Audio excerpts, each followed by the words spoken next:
जिस तरह से मृत्यु अटल है, जितनी मृत्यु सच है उतना ही सच है बुढ़ापा। हर वह आदमी या वस्तु जिसका जन्म होता है उसका नाश होने से पहले वह पुरानी या बूढ़ी भी होती है। और आज की ये बुढ़ापा एक इमोशनल कहानी इसी सत्य पर आधारित है।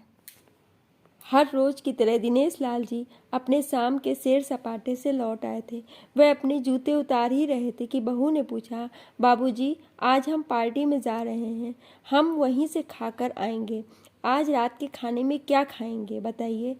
दिनेश लाल जी सोचने लगे, आज रविवार तो नहीं है और ना ही किसी की शादी है, जरूर किसी पार्टी में जा रहे होंगे। छोड़ो, मुझे क्या करना है इस उम्र में। अपने विचारों पर काबू करते हुए दिनेश लाल जी बोले, ऐसा करो बेटा, मेरे लिए 2 रोटियां बना दो, दूध के साथ रोटियां ही खाऊंगा। बहू तुरंत बोल उठी, बाबूजी, सुबह ही जो बनाई थी उनमें से 2 रोटियां अभी भी बची हुई हैं।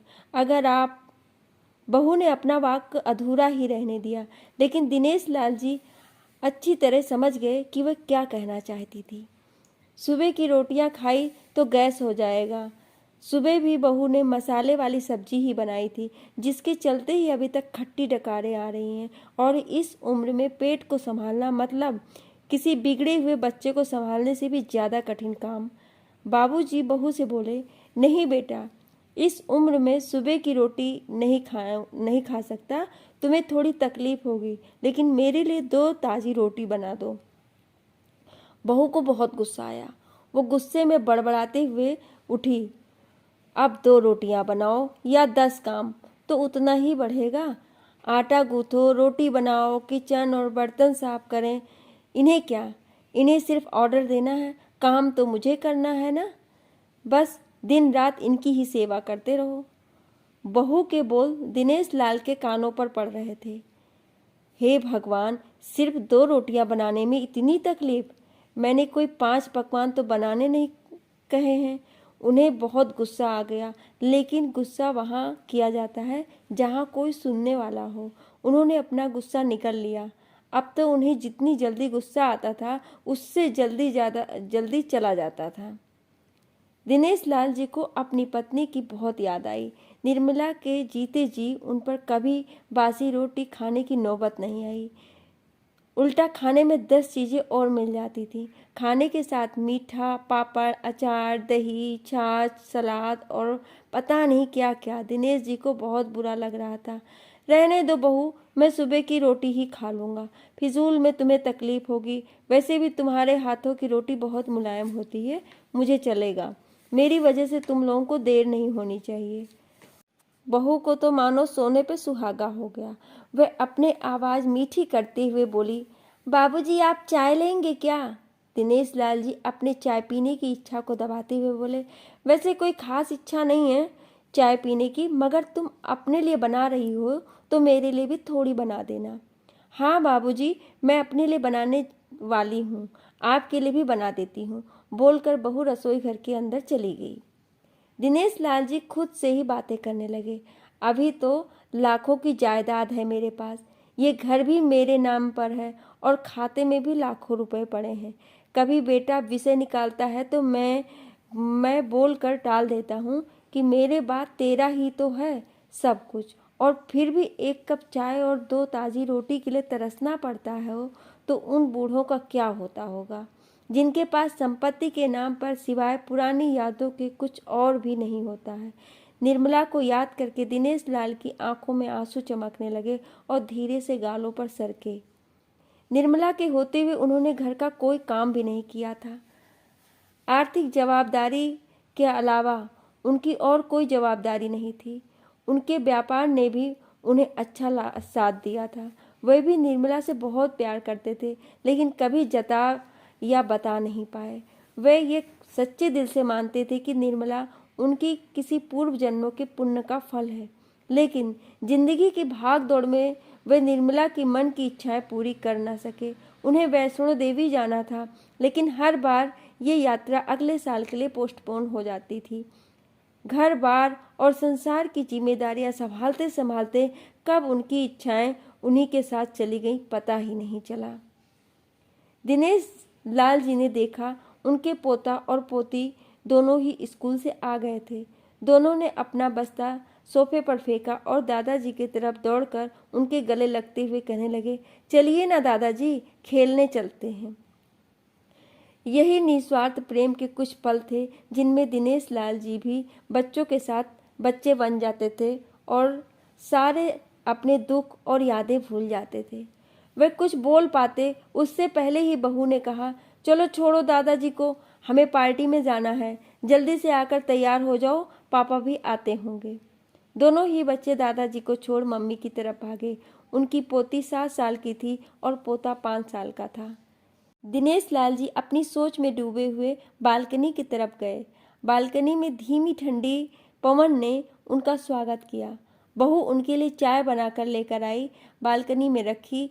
अपनी कुर्सी पर बैठकर दिनेश लाल जी घुट घुट करके चाय पी रहे थे।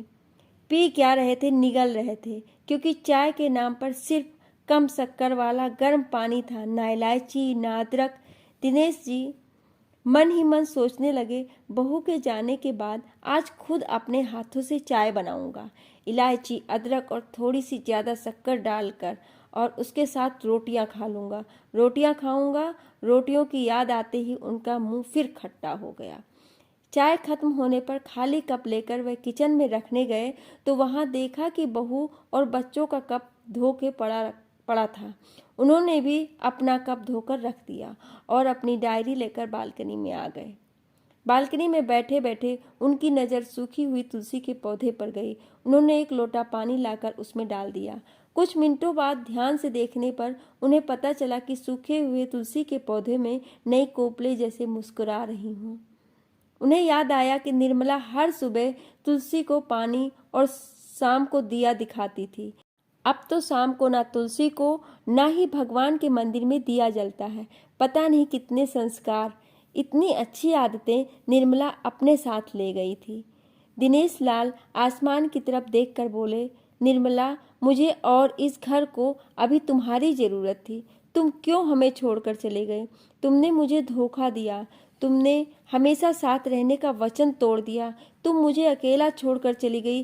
दिनेश लाल की आंखें भर आई। पापा, इतनी ठंडी हवाएं बह रही हैं और आप हैं कि बालकनी में बैठे हैं। अंदर आ जाइए, नहीं तो बीमार हो जाएंगे, बेटे ने दिनेश लाल जी से कहा। बेटा, बहू और पोता पोती सब तैयार होकर पार्टी के लिए निकल रहे थे। किसी ने झूठ मूठ ही मन रखने के लिए भी उनसे नहीं पूछा कि साथ चलिए। पापा, आप खाना खाकर जल्दी सो जाइएगा, हमें आने में देर हो सकती है। ज़्यादा देर तक जागना आपकी सेहत के लिए अच्छा नहीं है। हमारे पास घर की दूसरी चाबी है, हमारी चिंता मत कीजिए, बेटे ने जाते हुए कहा। ऐसे बोल रहे हैं जैसे मेरी सेहत की बहुत फिक्र है। कितनों दिनों से बोल रहा हूँ, डॉक्टर के पास ले चलो, बीपी बढ़ा हुआ है, शुगर भी चेक करवाना है। थोड़ा सा भी चलता हूँ तो हांफने लगता हूँ। बेटा कहता है कि बुढ़ापे में ये सब तो होता ही है, ज़्यादा भ्रम मत पालिए।